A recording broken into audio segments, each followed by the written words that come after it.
সম্মানিত দর্শক, আসসালামু আলাইকুম। বাংলার তথ্যনির্ভর সর্বশেষ খবরাখবরে যুক্ত হওয়ার জন্য আপনাকে অসংখ্য ধন্যবাদ। জানিয়ে দিচ্ছি আমাদের হাতে থাকা সর্বশেষ আপডেট। সুখবর, বাংলাদেশ নৌবাহিনী কোস্টগার্ডে প্রযুক্তি সহ পেট্রোল বোট তুর্কি নেভাল ভেসের অফার। বাংলাদেশ নৌবাহিনী ও কোস্টগার্ডের জন্য প্রযুক্তি সহ পেট্রোল বোট ও নেভাল ভেসেল অফার করেছে তুরস্ক। তুরস্ক বর্তমানে বাংলাদেশ সশস্ত্র বাহিনীর অন্যতম সরঞ্জাম সরবরাহকারী দেশ হিসেবে আত্মপ্রকাশ করেছেন।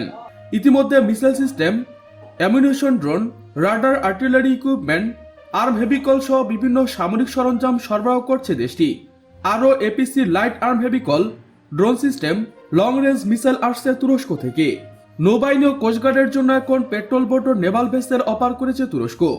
একই সাথে প্রযুক্তি হস্তান্তরের বিষয়ে একমত পোষণ করেছে দেশটি। ইতিমধ্যে তুরস্ক থেকে 8টি areas 150 Hercules offshore petrol vessel কিনছে কোস্টগার্ড। প্রযুক্তি হস্তান্তর করলে খুলনা ও চট্টগ্রামে এই শ্রেণীর জাহাজ নির্মাণ করা হবে।